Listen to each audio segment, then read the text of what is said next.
I asked Madonna why Beyoncé changes on stage, and what she told me shook me to my core. See, I'd been noticing something. Every time Beyoncé steps foot on that stage, it's like watching someone completely transform. Not like acting, not like turning up the energy. This is different. This is a full identity shift. Her movements become inhuman. Her eyes change. Even her presence, the air around her, shifts into something darker, something more powerful, something that doesn't quite feel human anymore. And most people just call it talent. They call it stage presence. They say, oh, that's just Beyoncé being Beyoncé. But you can feel the difference if you look close enough. There's a moment, a visible, undeniable moment, where one person ends and something else begins, and I couldn't unsee it. So I asked Madonna about it. Straight up. And I thought I'd get a simple answer.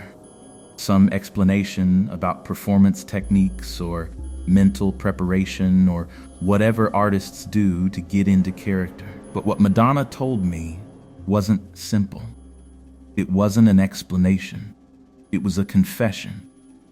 And it revealed something so dark, so twisted, so deeply embedded in how the industry works, that it completely shattered my understanding of what these performances actually are.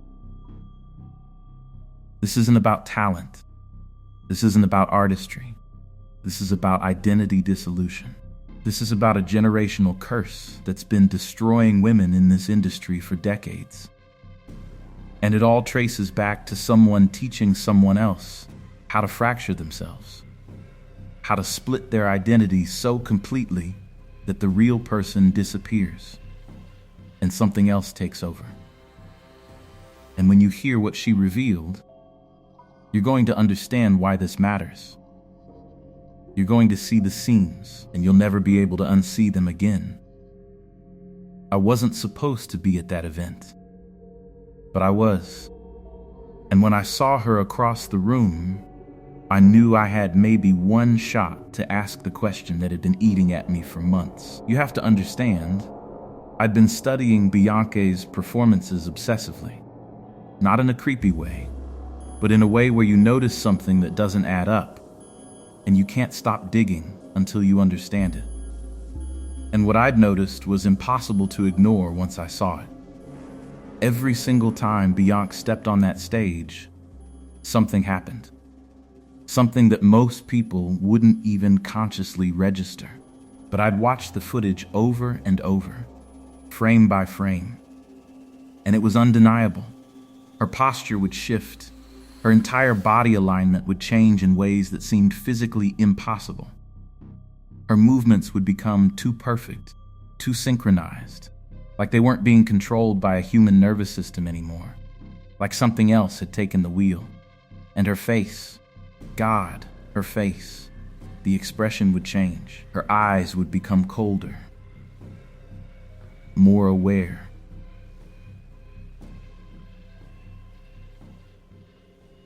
More predatory. Like something intelligent was looking out from behind them for the first time all day. It wasn't gradual. It wasn't a slow build. It was instant, like flipping a light switch. One moment she was Beyoncé the person. The next moment she was something else entirely. I'd mentioned it to friends, and they all looked at me like I was insane. They said things like, that's just her getting into performance mode, or that's called being a professional, or that's literally what performers do. But no, this was different. This wasn't a performance mode. This was a transformation. This was a fundamental shift in consciousness, and I couldn't be the only person who saw it. So I started looking for others who'd noticed. And I found them. Reddit threads, YouTube comment sections, articles about her performances. People scattered across the internet saying the same thing I was seeing. Something shifts in her when she performs. It's like she becomes someone else. And the scariest part?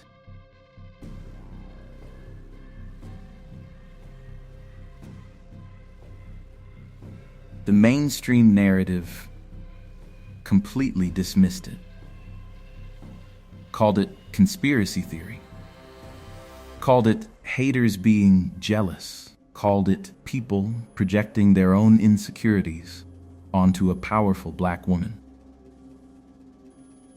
But I knew what I was seeing, and I needed answers. That's why I was at that event. That's why I was navigating through crowds of industry people, my heart pounding in my chest, looking for Madonna. I'd rehearsed what I was going to say 100 times, but now that I was actually here, actually about to ask this question to one of the most iconic figures in music history, I was terrified, because asking this question meant admitting something dangerous, that I could see the seam, that I could see where the mask began and the person ended. And in this industry, being able to see that makes you dangerous. I finally spotted her. She was in a semi-private conversation with a couple of executives. I waited, watched, timed it perfectly. And when she turned away from them for just a moment, I moved. My hands were shaking. I could feel my pulse in my neck. This was stupid. This was reckless. I had no business asking this question to someone I didn't know. Someone who could easily dismiss me or call security or just walk away. But I did it anyway. I approached her, made eye contact, and I asked. "I've been noticing something about Beyoncé's performances," I said. My voice was steadier than I expected. "And I need to know if you see it too. When she gets on that stage, it's not an act. It's like she becomes someone else completely. And I don't mean metaphorically, I mean physically, visibly. Like there's a moment where she just disappears." The reaction was immediate, but not in the way I expected. She didn't laugh. She didn't dismiss me. She didn't call me crazy. Instead, she stopped mid-sip of her drink. Her entire body went still, and she looked at me with an expression I can only describe as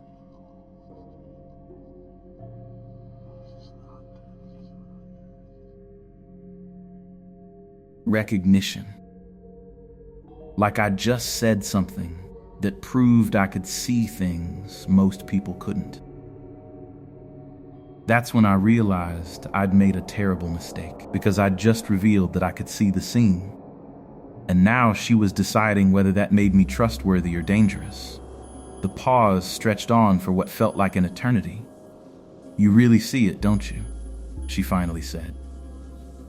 It wasn't a question, it was a statement. A confirmation. Like she'd been waiting for someone to acknowledge what she'd known all along. I nodded. I couldn't speak. She set down her drink, slowly, deliberately. And then she did something I didn't expect. She took my arm and led me away from the main crowd, away from the executives, away from the cameras and the listening ears. We ended up in a quieter corner of the venue, a hallway, somewhere private enough that we could talk without being overheard. And that's when she said the words that changed everything. Most people don't see it. Most people just feel it and call it talent. But you're seeing something different. You're seeing the split. My stomach dropped. The split. Like it was a real thing, a real phenomenon with a name. Which meant it wasn't just my imagination. Which meant other people knew about it. Which meant this was bigger than I thought. "I'm only going to tell you this once," she continued. "And you need to decide right now if you want to hear it. Because after you do, you'll understand what everyone at my level understands. And that understanding, it changes you forever. You won't be able to unsee it. Not in Beyoncé, not in me, not in any of us. I felt like I was standing at a threshold. Behind me was the world where Beyoncé is just a remarkably talented performer, a woman who's mastered her craft to an inhuman degree, a woman who's simply at the peak of her powers. In front of me was something darker, something that would reframe every performance I'd ever seen. Every interview, every moment I'd ever watched her in public. "I want to know," I said. And that's when she told me the first part of the truth. "It's not an act," Madonna whispered. "It's not something she puts on or takes off. It's not even something she does consciously anymore. When Beyoncé steps on that stage, she becomes someone else. And the worst part, she knows it's happening, but she can't stop it." But what Madonna said next, that's when I realized she wasn't just talking about Beyoncé. She was talking about something that had happened to her, something that had fractured her identity so completely that she could never put herself back together. "You want to know why Beyoncé changes on stage?" Madonna said, her voice dropping even lower. "Because I taught her to. And before that, someone taught me." That sentence hit me like a physical blow. She taught her. Deliberately. Intentionally. This wasn't an accident. This wasn't a side effect of fame or a natural response to pressure. This was a transmission. A passing down of something dark from one generation to the next. "I need you to understand the context first," Madonna continued. "You need to know what it was like for me, back in the 80s. The industry wasn't just brutal, it was predatory. It was designed to consume women, to take everything from you. Your youth, your sexuality, your privacy, your sense of self. It would all be extracted and sold and discarded." She paused, looking away for a moment, like she was transported back to that time.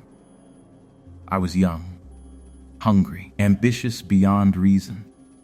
I had this fire inside me that wouldn't let me sleep. And I quickly realized that if I wanted to survive in that industry, I couldn't be just a person. I couldn't be vulnerable. I couldn't have needs or fears or insecurities. Because the moment I showed any of that, the sharks would circle. "So what did you do?" I asked. "I became two people," she said. And the way she said it, the flatness in her voice, the acceptance, it made my blood run cold. She explained it to me like this. There was Madonna, the person. The girl from Michigan. The woman with doubts and fears and a desperate need to be loved. That version of her was weak. That version could be hurt. And then there was Madonna, the icon. The untouchable force. The woman who couldn't be touched, couldn't be broken, couldn't be controlled. That version was pure power, pure confidence, pure invulnerability. At first, I thought I was just separating my public persona from my private self, Madonna said. Like every celebrity does, like every performer does. You have your stage self and your real self, right? But it wasn't like that. It went much deeper. One night I was performing, and something happened. I can't fully explain it. But I wasn't Madonna the person anymore. I was Madonna the icon, and that version of me. She was fearless. She couldn't be hurt. She couldn't be touched. She could do anything on that stage, and it didn't matter. Because she wasn't bound by human limitation. She looked at me directly, and once I felt that power, I never wanted to go back. That's when I understood what she was describing. This wasn't a metaphor. This was a literal fracturing of her consciousness, a splitting of her identity into two separate entities that could operate independently. The first time it happened, I didn't understand it. She continued. But I recognized the power. And I recognized that the audience responded to this version of me, not to the real me, to the icon. So I started practicing it, started inviting it in, started learning how to trigger the transformation so I could access that power whenever I needed it. She paused, took a breath, and once I figured out how to do it deliberately, everything changed. My career exploded. My performances became transcendent. I became untouchable. I became a legend. But her voice, when she said that last word, legend, it was hollow, empty, like she was describing something she'd lost, not something she'd won. But here's what I didn't anticipate, Madonna said, and I could hear the pain in her voice now. Once you maintain that split long enough, once you feed it and strengthen it, it starts to develop its own consciousness. I didn't say anything, I just listened. At first, the split is just you without limitation. It's you, but fearless. It's you, but unbreakable. It feels like you're finally accessing your full potential, like you're becoming who you were always meant to be. She wrapped her arms around herself, a gesture of self-protection. But after years, after decades of maintaining that split, of surrendering to it every time you perform, of letting it take over and control your body and your voice and your presence, something happens. It starts to become more than you. It starts to become something separate, something with its own agenda, its own desires, its own will. What do you mean? I asked, even though I was terrified of the answer. I mean, I can't turn it off anymore, she said flatly. Even when I'm not performing, even when I'm alone, the icon is still there, still in control, still making decisions. I'll be in an interview and suddenly I'm not speaking as myself anymore, I'm speaking as the icon. I'll be in a private moment with someone I trust and I'll feel myself being pushed aside, being suppressed, being controlled by this other version of me that I created. Her voice cracked slightly. Relationships fell apart because no one could reach the real me anymore. I couldn't cry. I couldn't be vulnerable. Because vulnerability meant the icon would weaken. So I chose. I chose to let the real Madonna fade. And I let the icon take over completely. And now there's barely any real me left. She looked at me with eyes full of despair. I'm 60 years old, and I don't know who I am anymore. The girl I used to be, she's gone. And I can't get her back, because now, even when I'm not on stage, I'm still performing. I'm still that split version of myself. I can't turn it off. It's become my default mode of existence. That's what I should have warned about, Madonna said, her voice barely above a whisper. That's what I should have protected others from.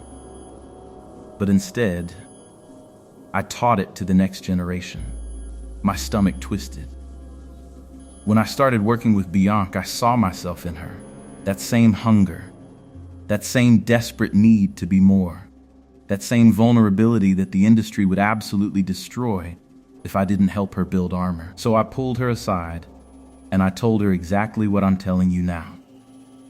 I showed her how to split, how to become untouchable, how to survive. You taught her to fracture herself? I asked, barely able to comprehend it. I thought I was saving her, Madonna said. I genuinely believed I was protecting her from the same fate I suffered. I thought if I could teach her to control the split, to understand it, to master it before it mastered her, then maybe she could avoid the worst of it. Maybe she could become powerful without losing herself completely. She shook her head slowly, but what I actually did was curse her. I passed down the same fracture, the same hollow victory. And worse, I taught her that this was the only way to survive. That there was no other option. that vulnerability and humanity were weaknesses that would destroy her if she didn't suppress them first. Her eyes filled with tears, and now, watching her perform, I see what I created. I see the icon that's consumed her. I see the shell that used to be a girl with dreams and fears and a real, authentic self. And I know that the real Beyoncé is trapped inside, unable to escape. And it's my fault. But here's what terrified me most about what Madonna said. She wasn't done. There was something else. Something about what happens when you push the split too far. Something about what starts to fill the empty space when your real self disappears. There's something else you need to understand, Madonna said, and her entire demeanor shifted. She looked around to make absolutely sure we were alone. Something that goes beyond just what happens to one person when they split their identity. She sat down on a nearby bench and gestured for me to sit beside her. When you teach someone to fracture themselves, when you show them how to suppress their real self and amplify this alternate version, you're not just changing them. You're teaching them a survival mechanism. And survival mechanisms get passed down. They get embedded. They become generational. I felt a chill run down my spine. What do you mean generational? I asked. I mean that Beyoncé didn't just learn to split for herself, Madonna explained. She learned it as a way to survive, as the way to survive in this industry. So now as she becomes more powerful, as she gains more influence, she's teaching it to the next generation. She's showing younger women that this is what you have to do if you want to make it. This is the price of power. You have to be willing to fracture yourself. She paused, letting that sink in. But it goes deeper than that. Because the women who learn this, they carry the trauma of it, the hollowness, the desperate need to reconnect with themselves. And that trauma manifests as a compulsion to pass it on. Because if they're going to suffer this way, if they're going to live their lives as fractured versions of themselves, then everyone else should too. It becomes a curse, a generational curse. I thought about what she was saying, about how trauma works, about how pain gets transmitted from person to person, from generation to generation, like a virus. It's like a pyramid scheme of psychological damage, I said quietly. Exactly, Madonna nodded. Except instead of money, it's consciousness, it's identity, it's the fundamental sense of self. She stood up and started pacing. And here's the insidious part. The women who go through this, they become the gatekeepers. They become the ones who decide which young women get mentored, which young women get access to power. And the ones they choose are the ones they can most easily train to split. The ones with the deepest hunger. The ones with the most vulnerability that can be weaponized. That's predatory, I said. It is, Madonna agreed. But it doesn't feel that way when you're in it. It feels like mentorship. It feels like passing down wisdom. It feels like you're doing someone a favor by teaching them the survival mechanism that kept you alive. She turned to face me directly. I genuinely believed I was helping Beyoncé. I genuinely believed I was protecting her. But what I was actually doing was initiating her into a cycle of trauma that she'll now spend the rest of her life perpetuating. But it gets worse, Madonna continued, and I could hear the weight in her voice. Because there's a reason this cycle keeps perpetuating. There's a reason women keep choosing to fracture themselves, keep teaching others to do the same.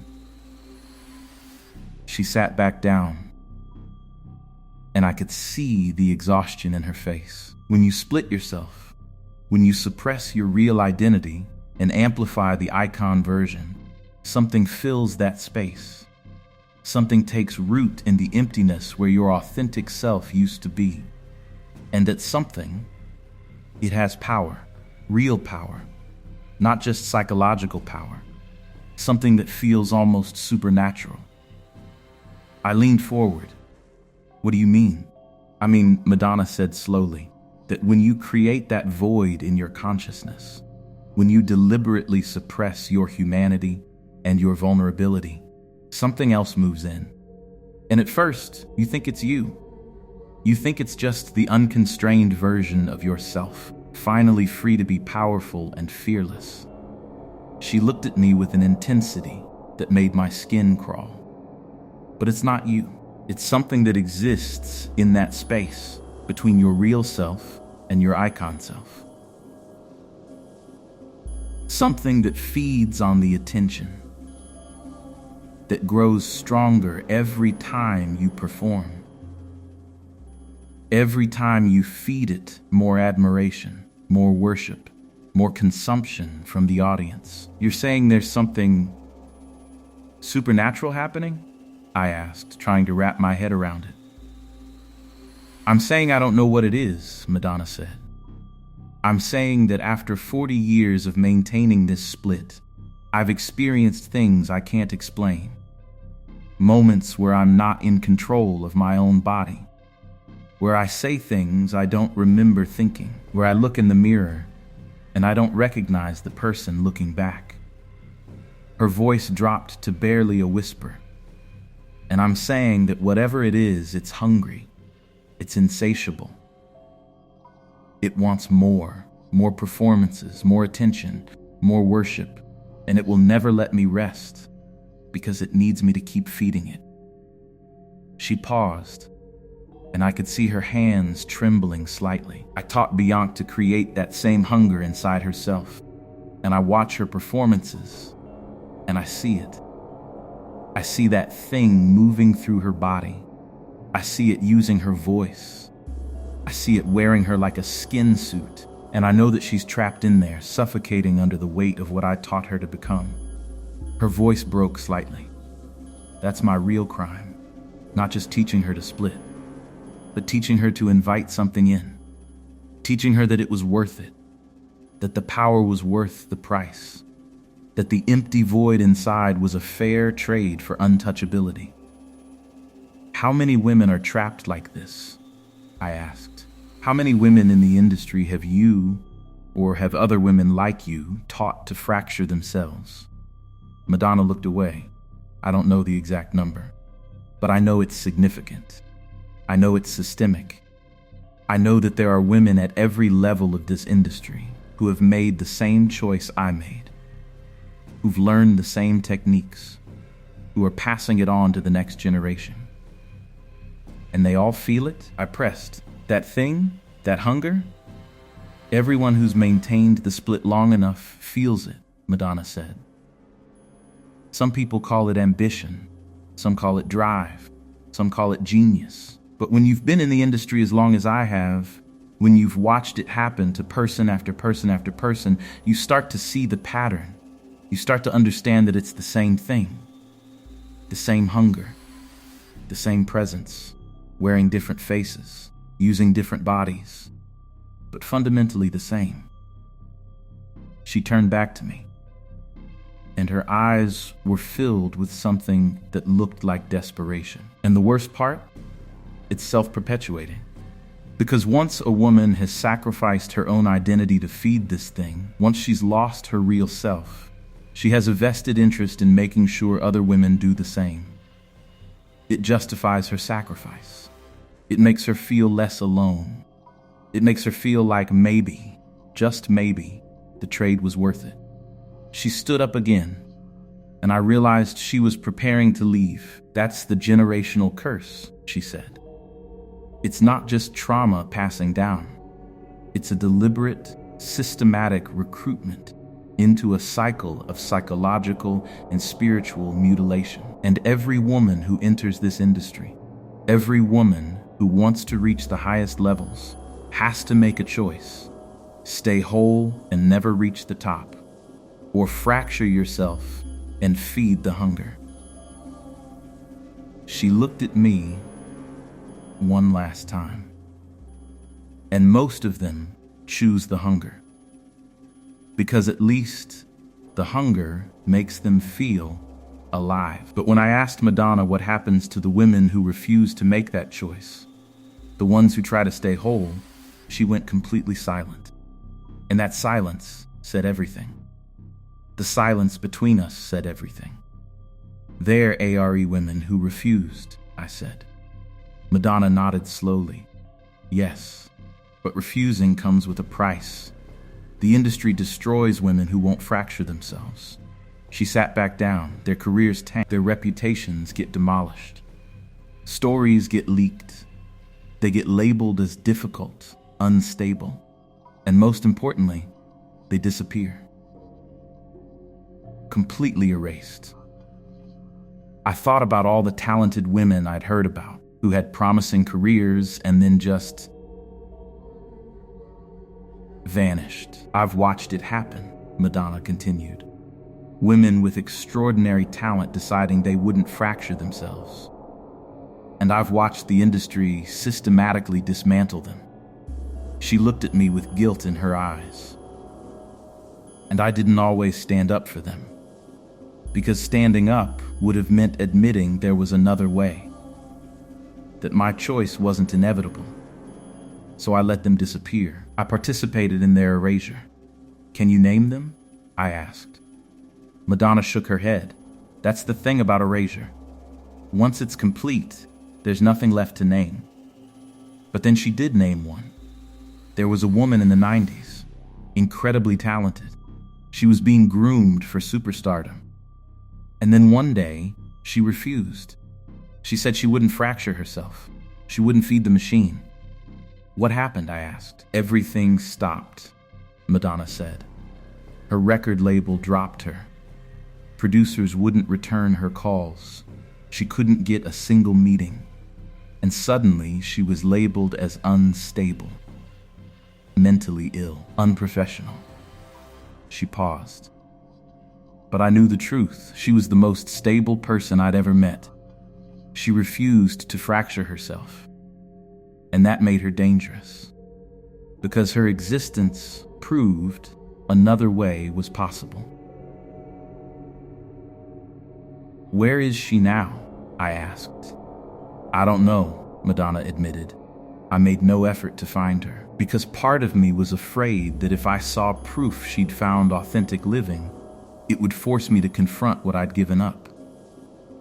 She walked to the hallway's edge, looking out at the main event space. That's the real horror of the generational curse. It's not just that it perpetuates, it requires the active erasure of alternatives. It requires women like me to destroy the women who prove another choice was possible. I was beginning to understand the scope of what Madonna was describing. So the industry is structured so that staying whole is career suicide, I said. Fracturing yourself is the only path to success. Exactly, Madonna said, turning back to face me. And once you see it, you can't unsee it. You see it everywhere. She walked closer. Every woman who reaches the top has paid a price in her consciousness. Every successful woman in entertainment has fractured herself. They all know it. They all protect the system. Because admitting the truth means admitting their sacrifice was unnecessary. Her voice became intense. But here's what most people don't understand. The women who refused weren't erased because they lacked talent. They were erased because they were a threat. They were living proof the system isn't inevitable. That fracturing yourself isn't the only path to power. She paused. And that's dangerous. Once you know alternatives exist, you can't justify the system anymore. Madonna looked exhausted. I've spent 40 years trying not to see those women, trying not to think about the ones who refused and got destroyed for it. But the older I get, the more I see them everywhere. In my dreams, in my memories, In every moment, I'm not performing, and I remember that there's barely anything left of me to remember. And that's when Madonna told me something that made everything click into place. Something about why the industry needs women to fracture themselves, and what actually happens when they do. "I need to tell you what actually fills the void," Madonna said, and her voice had changed. It was colder now, more clinical, like she was describing something she'd studied intensely. When you suppress your real self, when you push down your humanity and vulnerability, that space doesn't stay empty. Something moves in, and the industry needs that to happen. Because once something moves in, you become controllable in ways you never were before. I leaned forward. "What moves in?" "Need," she said flatly. "Hunger, a compulsion that overrides everything else."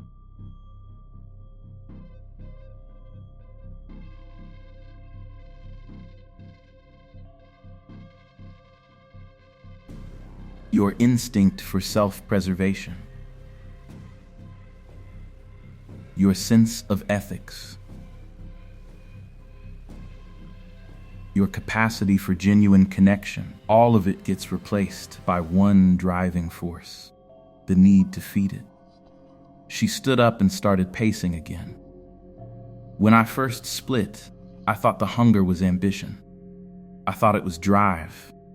I thought it was genius finally breaking free from the constraints of my insecurity. And it is those things. But it's also something else. Something that wants to be fed constantly. Something that will destroy anything in its path if it means getting more attention, more worship, more consumption." "You're describing an addiction," I said. "Worse," Madonna corrected. "Addiction is something you can theoretically recover from. This is different. This is something that becomes your primary consciousness. The real you, the person with values and ethics and genuine desires, gets pushed so far down that you can barely access it anymore." She stopped pacing and looked directly at me. "And the industry wants this. Because a woman driven by that hunger is predictable. She'll do whatever it takes. She'll sacrifice anyone. She'll compromise her values. She'll hurt people. All because she needs to feed that thing inside her." "Give me an example," I said. Madonna sat down heavily. "Beyoncé," she said. "When I taught her to split, I taught her how to create that hunger. And I watched it grow. At first it was contained. She could manage it. She could feed it through performances and albums and tours. She paused, collecting herself. But as she became more successful, as the hunger got more powerful, it needed more. It wasn't satisfied with just performances anymore. It needed everything. It needed to control her personal life, her relationships, her creative decisions, her public image. Everything had to serve the hunger." "What does that look like?" I asked. "It looks like someone who can't rest," Madonna said quietly. "Someone who's constantly creating, constantly performing, constantly pushing themselves beyond what's healthy. Because stopping means the hunger screams inside them. It looks like someone who's lost the ability to distinguish between what they want and what the hunger wants. It looks like someone whose real self is so buried that they've forgotten who they even are." She looked away. "I see it in her now, in every interview, every performance. I see the exhaustion, the desperation, the compulsion, and I know exactly what it is because I feel it inside myself. That constant need, that voice that says you're never enough. You haven't done enough. You need to do more. Push harder. Sacrifice more." "And she's passing it on," I said. It wasn't a question. "Of course she is," Madonna said. "Because once you have that hunger inside you, once you understand the power it gives you, you want others to feel it too. You want them to understand what you've sacrificed for. You want to recruit them into the same cycle because it validates your choice. She turned back to me. That's how the curse perpetuates. Not through conscious evil, not through some grand conspiracy, but through the simple fact that once the hunger is inside you, you can't help but feed it. And feeding it means creating more hunger in others. But here's what's really insidious. Madonna continued. The hunger masquerades as something positive. It feels like ambition. It feels like excellence. It feels like you're finally becoming who you were meant to be. She paused. So women don't see it as a curse. They see it as a gift. They see it as the secret to success. And they actively want to pass it on because they genuinely believe they're giving other women the key to power. I was beginning to see the full picture now. The system wasn't maintained through force or coercion. It was maintained through the genuine conviction of the women at the top that fracturing yourself and feeding the hunger was the only way to survive.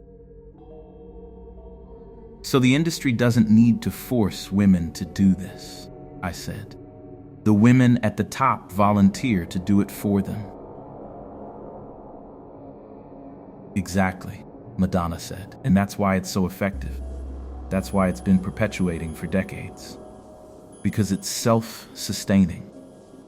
Every woman who fractures herself becomes an evangelist for the system. Every woman who feeds the hunger becomes invested in making sure others do the same. She looked exhausted, defeated. And the most dangerous part? The hunger doesn't have a conscience. It doesn't care about consequences. It will destroy anyone, including the person it lives inside. It will push them until they break. And by the time they realize what's happened, it's too late. The real person is already gone. And then Madonna said something that made me understand why she was telling me all of this.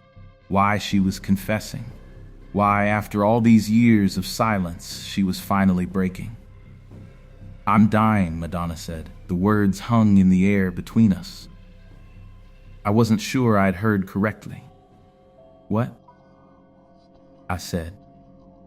I'm dying, she repeated, more clearly this time. Not physically. Not yet anyway, but the real me, the person I was before I fractured myself, that person is dying. And I finally accepted that there's nothing I can do to stop it. She looked at me with an intensity that was almost unbearable. That's why I'm telling you this. That's why I'm breaking 40 years of silence. Because I'm running out of time. And I need someone to know the truth. I need someone to understand what happened. Not the sanitized version. Not the narrative the industry has carefully constructed. The actual truth. I felt the weight of what she was saying settle on me. How long? I asked. How long until the real me completely disappears? Madonna shrugged. I don't know. A few years, maybe. The hunger has been inside me so long now that it's basically taken over all the neural pathways. The real Madonna is like a ghost haunting her own body.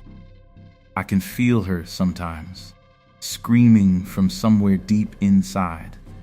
But I can't reach her, and I can't let her out, because the hunger won't allow it. She paused, so I'm telling you now, while there's still enough of me left to make this confession coherent, while I can still articulate what happened, while there's still enough consciousness left to explain it. Why me? I asked. Why are you telling ME this? Madonna smiled, and it was the saddest smile I'd ever seen. Because you asked the right question, she said. You asked why Beyoncé changes on stage, and that question required me to confront something I've been running from for decades. That question forced me to trace the lineage of this curse. And in doing that, I realized something. She leaned forward. I realized that the only way to break this cycle is for someone to tell the truth. And I realized that I'm the only person in a position to tell it in a way that people will listen, because I'm Madonna. Because I'm at the top of the pyramid. And when I say that the system is designed to fracture women, people have to listen. But you're risking everything, I said. Your legacy, your reputation, everything you've built. I'm risking nothing, Madonna corrected, because I have nothing left to risk. The real me already lost everything the moment I fractured myself 40 years ago. Everything I've built since then has been the hunger's legacy, not mine. So what am I protecting? She stood up and walked to the window. And Bianca, she continued, when she reads this, when she understands that I'm finally admitting what I did to her, maybe it will give her permission to start questioning the hunger inside herself. Maybe it will give her the courage to try to reclaim some part of her authentic self before it's too late. Do you think she can? I asked. Madonna was silent for a long moment. I don't know, she finally said. It depends on how much of her is still left. It depends on whether the hunger has completely consumed her consciousness, or if there's still some part of her that remembers who she was before. It depends on whether she's willing to face the pain of reclaiming herself, knowing that doing so might mean losing everything the hunger has given her. She turned back to me, but I had to try. I had to tell the truth, because silence is complicity. And I've been complicit for too long. There's one more thing, Madonna said, and her voice was trembling now. Something I haven't even told myself until this moment. She sat back down, and I could see that this was costing her something immense. The reason I'm confessing now is because I finally understand what the hunger actually is, she said. And understanding it has terrified me in a way nothing else ever has. What is it? I asked. It's not a metaphor, Madonna said. It's not just psychological. It's something real, something that enters you when you create that void. And I think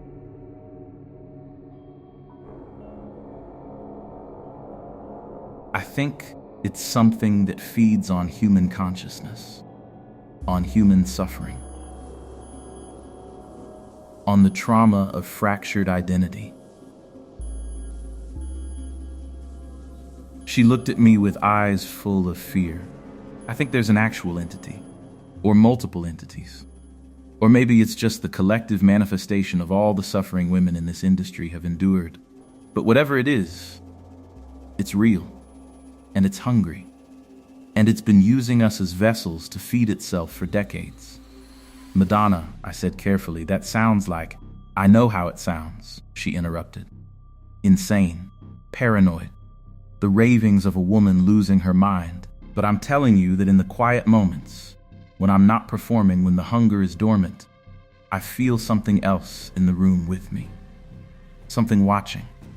Something waiting for me to fracture myself again so it can take control. She paused. And the worst part? I want it to take control. Because being myself, the real broken, damaged version of myself, is unbearable. It's easier to let the hunger win. It's easier to just disappear completely.